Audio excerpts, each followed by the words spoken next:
Hello everyone, welcome आप सभी का द ऑफिसर एकेडमी के इस यूट्यूब चैनल पर। एंड आज के इस हम 15 मिनट के शो में बहुत ही सिलेक्टेड इंपॉर्टेंट क्वेश्चंस डिस्कस करेंगे जो आपके बायोलॉजी के इंपॉर्टेंट क्वेश्चंस होने वाले हैं, जो आपके एडीओ के बैच में और बाकी अन्य जो बैच होंगे और कोई से भी आप टेस्ट देंगे, उन सब में जो है यहाँ से क्वेश्चंस आते हैं। तो चलिए बिना टाइम को वेस्ट किए हुए हम इस सेशन को आगे बढ़ाते हैं। पहला क्वेश्चन आपकी स्क्रीन पर है। देखिए क्या है, इसको पढ़ेंगे, आंसर करेंगे। निम्नलिखित में से किस पादप समूह में बीज एक अंडाशय के अंदर विकसित होते हैं जो बाद में पककर फल बन जाते हैं? ऐसा ये किसकी क्वालिटी है आपको बताना है। In which of the following plants group seeds develop inside an ovary with later ripens to become a fruit, और बाद में जो है वो फ्रूट में कन्वर्ट हो जाते हैं। ऑप्शन है आपका आवृत बीजी है, अनावृत बीजी, थैलोफाइट से ब्रायोफाइट है। देखो जो ब्रायोफाइट है, ये लोअर प्लांट्स की कैटेगरी में आते हैं आपके थैलोफाइट, ब्रायोफाइट्स, और बस ये दो लोअर में आते हैं। और इसके अलावा pteridophyte, gymnosperm, angiosperm higher plants की कैटेगरी में रखे जाते हैं क्योंकि इनमें वेस्कुलर बंडल्स पाए जाते हैं, यानी संवहनीय ऊतक पाए जाते हैं। तो अगर हम यहाँ पे बात करें किस में होगा, तो देखो जो बीज जो बनते हैं, बीज की अगर हम बात करें कि सीड्स जो है वो इन दोनों में बनते हैं, यानी जिम्नोस्पर्म और एंजियोस्पर्म में जो है वो क्या है, हाँ सीड्स बनते हैं, बीज इन्हीं में बनते हैं। लेकिन एक में बीज ओपन होते हैं और एक में जो है बंद बीज होते हैं। बंद बीज का मतलब ये होता है कि जो ओवरी के अंदर, अंडाशय के अंदर बीज मौजूद होते हैं, समझ रहे हैं ना। अब अनावृत बीज, जिम्नोस्पर्म, इनमें बीज तो होते नहीं लेकिन इनमें ओपन सीड्स होते हैं। ओपन सीड्स का मतलब खुले बीज, यानी इनमें मेल कौन फीमेल कौन, स्टोबिलाई, जिनको आप स्टोबिलाई कह देते हैं, झुंझुने जैसा होता है, उसको ऐसे हिला दो तो इसमें बीज निकल करके गिर जाएगा, समझ रहे ना। तो यहाँ पर जो सही आंसर है वो आपका आवृत बीजी है। एंजियोस्पर्म, यानी इनमें जो सीड्स होते हैं वो ओवरी के अंदर होते हैं, और जो ओव्यूल्स होते हैं वो बाद में कन्वर्ट हो जाते हैं किसमें, सीड में, ये बीजांड जिनको हम कहते हैं। और जो ओवरी होती है वो जब फूलने लगती है तो उसी को हम क्या कह देते हैं, फल कह देते हैं। तो सही आंसर आपका ये है। अगले क्वेश्चन पे चलते हैं। प्रसव पीड़ा की दीवारों में, दीवार मतलब यहाँ पर भित्ति कह सकते हैं, दीवार वर्ड थोड़ा ठीक नहीं लग रहा है, तो भित्ति में संकुचन, संकुचन के कारण जो है होता है। तो labour pain is cause by the contraction in the bowels of, labour pain का मतलब है प्रसव पीड़ा। जब महिलाएं जो होती है, माँ जो होती है, उसको जब बेबी होने वाला होता है तो उसकी यूट्रस में कॉन्ट्रेक्शन रिलैक्सेशन टाइप का होता है ना, दर्द सा होता है। तो वो जो प्रसव पीड़ा होती है आखिरकार क्यों होती है और किस में होती है? गर्भाशय में होती है, गर्भाशय में। देन क्या है यहाँ पर, अंडाशय यानी ओवरी में, या फिर उदर का निचला भाग जो लोअर एब्डोमेन होता है उसकी वजह से, या फिर जो है गर्भनाल या अम्बिलिकल कोट की वजह से। तो देखिएगा यूट्रस की जो वॉल होती है उनमें कॉन्ट्रेक्शन रिलैक्सेशन होता है किसकी वजह से? एक एंजाइम होता है जिसका नाम है ऑक्सीटोसिन, ऑक्सीटोसिन की वजह से ऐसा होता है। और ऑक्सीटोसिन हार्मोन को ही हम क्या है, प्रसवीय हार्मोन के नाम से जानते हैं, और उसको कडल हार्मोन वगैरह भी कहा जाता है। दूध को ब्रेस्ट में से निकालने में भी मदद करता है, वो अलग बात है। ब्रेस्ट में दूध के बनने में जो मदद करता है वो कौन सा होता है? प्रोलैक्टिन हार्मोन होता है। तो अभी फिलहाल जो है यहाँ पर जो सही आंसर है वो आपका कौन सा हो जाएगा? यूट्रस होगा। अगले क्वेश्चन पे आने से पहले ये हमारा देख लीजिए, ऑफलाइन बैच आ रहा है पटना में, जो आपको कहना है नियर पेन एंग्लो स्कूल, पारस कंपाउंड पटना। 8 तारीख से बैच शुरू हो रहा है, इसमें आप चाहें तो हमारे साथ जुड़ सकते हैं। कॉन्टैक्ट नंबर आपका दिया हुआ है, आप इस पर कॉन्टैक्ट कर सकते हैं। अगला है, धमनियों को सर्वोत्तम रूप से उन वाहिकाओं के रूप में परिभाषित किया जाता है जो, क्वेश्चन पढ़िएगा क्या लिखा है, रक्त को हृदय से विभिन्न अंगों तक ले जाती हैं, carry blood from the heart to the various organs, या एक आंत के अंग से दूसरे आंत के अंगों में रक्त ले जाती हैं, carry blood from one visceral organs to the another visceral organ. Then केशिकाओं में टूट जाती हैं जो एक शिरा बनाने के लिए फिर से जुड़ती हैं, या फिर रक्त को ऑक्सीजन युक्त रूप में हृदय से बाहर ले जाती हैं। तो क्या होता है, आर्टरी का काम क्या होता है?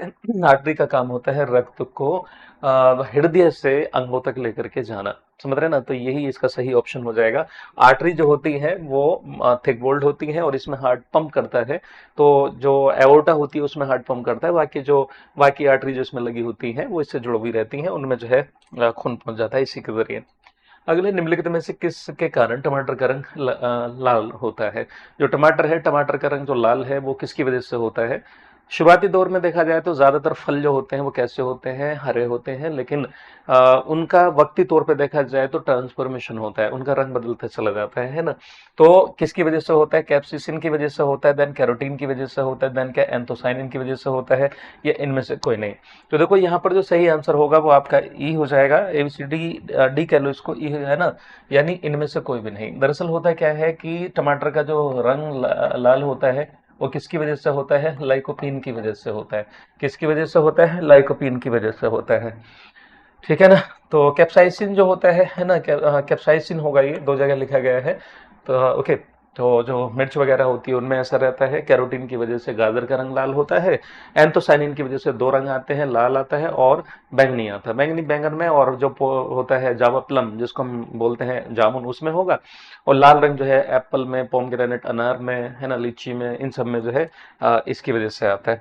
आगे बढ़ते हैं। निम्न में से किस कारण से मत्स्य होते हैं? विच of the following causes birds? देखिएगा, मत्स्य हो जाते हैं। और एक बड़ा प्रचलन है लोगों में कि वहां पर उस पर झाड़ू चढ़ा दो तो जो है मत्स्य खत्म हो जाएंगे, ऐसा। दरअसल ये जो है किस वजह से होता है? विच of the following causes birds? तो हमारी बॉडी में जो बर्ड्स बनते हैं, मत्स्य बनते हैं, वो किसकी वजह से बनते हैं? याद रखिएगा, वो बनते हैं विषाणु की वजह से बनते हैं। किसकी वजह से? वायरस की वजह से बनते हैं। जैसे खास करके हमारी जो बर्ड्स होते हैं वो ह्यूमन पैपिलोमा एक वायरस होता है, इसकी वजह से बनते हैं, ह्यूमन पैपिलोमा वायरस। और यही वायरस जो है गले में पहुंच जाता है तो थ्रोट कैंसर भी करता है, ह्यूमन पैपिलोमा वायरस। और इसी से जो जेनाइटल वार्ड्स होते हैं, है ना, सेक्सुअल पार्ट पे भी बहुत से लोगों के मस्से होते हैं, वो भी इसकी वजह से बनते हैं। ठीक है ना। तो सही आंसर आपका जो विषाणु हो जाएगा। अगले क्वेश्चन पे चलते हैं। किस पादप हार्मोन की सांद्रता पौधों के शीर्ष पर सबसे अधिक होती है और जड़ों के नजदीक पहुंचने पर घटती जाती है? The concentration of the following plant hormone is highest at the top of the plant and decrease at it approaches the root. Plant hormone जो होते हैं, जैसे आपने नाम सुना होगा, फाइटो हार्मोन्स कहा जाता है। फाइटो हार्मोन्स में जैसे आपका ऑक्सिन है ना। उसके अलावा जैसे हमारा जिब्रेलिन है, साइटोकाइनिन है, इथाइलिन है, एब्सिसिक एसिड है, ये प्लांट हार्मोन्स होते हैं। इनको हम फाइटो हार्मोन्स के नाम से भी जानते हैं। क्लियर। तो इनमें ऐसा कौन सा होता है जो सीड्स पे ज्यादा रहता है लेकिन नीचे कम रहता है? तो ये याद रखिएगा, ऑक्सिन है। वैसे देखा जाए तो ऑक्स का मतलब टू ग्रो होता है, ओवरऑल ग्रोथ के लिए होता है ये, लेकिन क्या है, ये सीड्स पे ज्यादा होता है, नीचे कम होता है। समझ रहे ना, ये याद रखेंगे। जिब्रेलिन जो होता है वो जो तना होता है, तने की जो तने का जो इंटरनोड होता है, अंतर्विष्ट होता है, उसकी लंबाई को बढ़ाता है। समझ रहे हैं ना। और जो साइटोकाइनिन होता है, ये सेल डिवीजन में मदद करता है, कोशिका विभाजन में मदद करता है। एब्सिसिक एसिड जो होता है वो क्या करता है कि ग्रोथ वगैरह को रोकता है, और लेकिन इस रेस्पेक्ट में रोकता है कि जैसे फलों को गिरने से रोकेगा, जल्दी पत्तियों को गिरने से रोकेगा, इस तरह से करके। समझ रहे हैं ना, ये हो गया। अगले क्वेश्चन पे चलेंगे। और ये हमारा बीपीएससी का जो सहायक एड्यू बैच है, जो टारगेट बैच है ऑनलाइन, ये 999 में अवेलेबल है। जो लोग ऑफलाइन नहीं आ सकते हैं वो हमारा जो है ऑनलाइन बैच ये ले सकते हैं, टारगेट बैच है। इसमें जो है क्या क्या आपको मिलेगा? लैंग्वेज मिलेगी, जनरल स्टडीज मिलेगा, देन मैथ प्लस रीजनिंग इसमें आपको मिलने वाली है। और इसमें लाइव रिकॉर्डेड क्लासेस है ना, live classes, recorded classes, chapter wise PDF note, chapter wise MCQs, board PDF, zero level से पढ़ाया जाएगा। विषय विशेषज्ञों द्वारा कक्षा होगी। 15 टेस्ट भी आपको मिलेंगे। 3 सितंबर से क्लास शुरू हो रही है। अगला है गलगंड। गलगंड निम्नलिखित में से किस ग्रंथि की एक बीमारी है? जो गलगंड होता है, गलगंड में क्या होता है कि जो थायराइड ग्लैंड होती है वो फूलने लगती है ना, फूलने लगती है। तो इसमें क्या होता है, इन्लार्जमेंट हो जाता है। इसलिए जो है आयोडीन की कमी की वजह से ऐसा होता है। तो देखिएगा, इसमें सही आंसर आपका थायराइड है। और इसमें क्या होता है, आयोडीन की कमी होती है फ्रेंड। किसकी कमी होती है? आयोडीन की कमी होती है। तो आयोडीन की कमी से जो है अक्सर ये रोग होता है, आयोडीन की कमी से हो जाएगा। अगला क्वेश्चन है, पौधे की पत्तियों से पानी के वाष्पीकरण को क्या कहते हैं? पेड़ पौधों की जो पत्तियां होती हैं उनके आमतौर पे निचले सिरे पर क्या है, जैसे पत्ती है तो निचले सिरे पर क्या होता है, ज्यादा छिद्र होते हैं, ऊपर कम होते हैं, उनको हम स्टोमेटा यानी रंध्र कह देते हैं। क्या बोलते हैं? रंध्र कह देते हैं। उसमें से पानी का जो वाष्प बन के निकलना होता है वो क्या कहलाता है? तो देखिएगा, उसको हम बोल देते हैं क्या, उसका हम बोल देते हैं ट्रांसपिरेशन। तो क्या नाम दे देते हैं इसको? ट्रांसपिरेशन। और ट्रांसपिरेशन को हम एक और नाम दे देते हैं, प्रस्वेदन। याद रखिएगा, इसी को हम क्या बोलते हैं? प्रस्वेदन का नाम दे देते हैं, प्रस्वेदन। तो इसी को हम कहते हैं क्या? प्रस्वेदन। क्या कहते हैं इसको? प्रस्वेदन, ट्रांसपिरेशन यानी प्रस्वेदन। ठीक है, चलिए आगे बढ़ते हैं। फूल के अंतरम भाग को क्या कहा जाता है? What is the innermost part of the flower called? पुंकेसर, male organ in the flower. Then क्या स्त्री केसर कहा जाता है, पिस्टिल। देन पंखुड़ियां कहा जाता है। देन क्या वर्तिका। देखिए यहाँ पुंकेसर लिखा है, तो ये इस तरह से कि गूगल ट्रांसलेशन है जो है ना, इस तरह से नहीं होगा। इसको हम जो है साइंस में जो कहते हैं, या ना साइंस की लैंग्वेज में इसको हम नाम देंगे क्या? इसको नाम देंगे क्या? स्टमेन। क्या नाम दे देते हैं? स्टमेन नाम दे देते हैं। और ये जो पिस्टिल होती है इसी को हम कार्पल भी कहते हैं कई रेस्पेक्ट में। तो सही आंसर जो है वो स्त्री केसर होगा, क्योंकि फ्लावर का जो अंदर वाला पार्ट होता है, क्योंकि आप फ्लावर को अगर देखेगा, अगर इस तरह से करके प्लांट है तो ये ऐसे करके एक बनावट सी होती है, तो इसको हम जो है इसमें ओव्यूल भरे होते हैं, इसको ओवरी बोलते हैं, इसको ओवरी कह देते हैं। और ये क्या है, ओवरी यानी अंडाशय, अंडाशय होगा, क्या बोलते हैं इसको हम, ओवरी, ओवरी। और ये वाला जो पोर्शन होता है इसको हम क्या बोलते हैं, इसको हम बोलते हैं स्टाइल, क्या बोलते हैं इसको, स्टाइल। इसको हम बोलते हैं हिंदी में बड़तिका, क्या बोलते हैं, बड़तिका। और ये जो ऊपर का पोर्शन होता है इसको हम क्या बोलते हैं, बड़तिकाग्र कह देते हैं। इंग्लिश में हम इसको क्या बोलते हैं, स्टिग्मा कह देते हैं। ये हो गया, तो ये मेन पार्ट यही होता है बीच वाला। इसके बराबर से अगर बाइसेक्सुअल फ्लावर है तो इस तरह से करके स्टैमेन होगा, इसको हम बोलते हैं फिलामेंट। और ये जो है क्या कहलाता है, एंथर कहलाता है। इस तरह से करके फ्लावर्स में देखे होंगे आप, है ना, इस तरह से। तो ये जो है मिल का पार्ट होता है। तो बीच वाला जो पार्ट है वो कौन सा है, याद रखिएगा, इस तरीके से रहे। आगे बढ़ते हैं, निम्न में से कौन सा जीव ऑक्सीजन के बिना जीवित रह सकता है।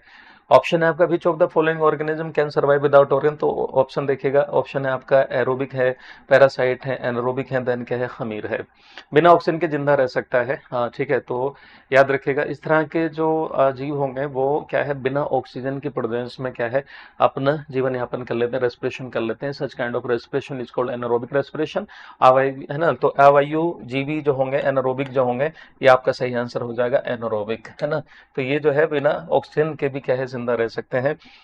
आगे बढ़ते हैं, और ये हमारा जो है टारगेट बैच अभी तो हमने डिस्कस किया ही था इसका। चलिए आगे बढ़ते हैं। निम्नलिखित में से कौन सा एक जीवाणु रोग नहीं है। अब इसमें कहा गया कि इनमें से कौन सा एक जीवाणु जो रोग, जीवाणु जनित रोग नहीं है। ऑप्शन है आपका कोलरा है, देन क्या है जलांतक यानी रेबीज है, देन क्या है आंत्र ज्वर है, देन क्या है चेचक है। देखो इसको जो है जलांतक इसलिए कहा गया है, रेबीज को कई बार ये इस तरह से भी लिखा है, आ ही जाता है रेबीज, लेकिन जलांतक इसलिए कहा जाता है पानी से बहुत ज्यादा डर लगता है, हाइड्रोफोबिया कहा जाता है इसे। क्या कहा जाता है इसे, हाइड्रोफोबिया। तो इसी को हम क्या बोल देते हैं, हाइड्रोफोबिया का नाम दे देते हैं, हाइड्रोफोबिया।